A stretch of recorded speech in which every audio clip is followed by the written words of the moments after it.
Attorney general انور منصور کہتے ہیں کہ خصوصی عدالت کے فیصلے کو سختی سے مذمت کرتا ہوں۔ تفصیلی فیصلے سے ظاہر ہے یہ دشمنی کی بنیاد پر دیا گیا۔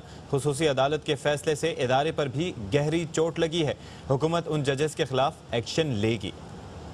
ایک ایسا فیصلہ ہے جس کو کسی طور پر بھی ہم ایکسیپٹ نہیں کر سکتے ہیں۔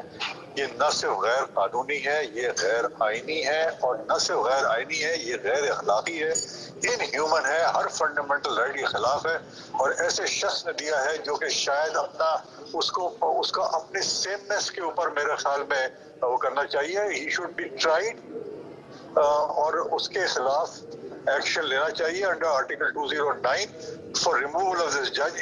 اس لیول کا یہ فیصلہ ہے کہ میں اس کو سختی سے کنڈیم کرتا ہوں۔ انشاءاللہ امیڈیٹلی اس کے خلاف ایکشن میں اپروپریٹ میجرز دوں گا تاکہ اس کو کالعدم قرار دیا جائے۔ دیکھیں، صدر ہو یا نہ ہو، that is a very important question. Any person can move an application to the Supreme Judicial Council۔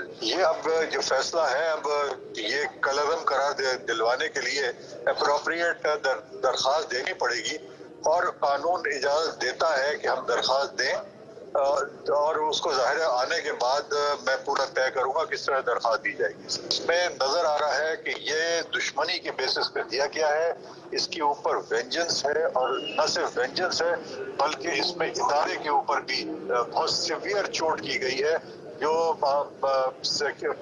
Paragraph شاید 56 ہے، جس میں لکھا گیا ہے کہ یہ فوج جو ہے وہ اس نے اوتھ لیا ہوا ہے، اور اوتھ کے یہ خلاف ہے۔ اس کا مطلب یہ ہے انہوں نے فوج کو بھی اٹیک کیا ہے کہ ایسے آدمی جس کا دماغ پہ توازن جو ہے وہ مناسب نہیں ہے، اور جو شخص اسلام کے خلاف کر رہا ہو، جو قانون کے خلاف کر رہا ہو، جو کانسٹیٹیوشن کے خلاف کر رہا ہو، یہ سب ہے۔ ایسے شخص کو کبھی کسی صورت میں بھی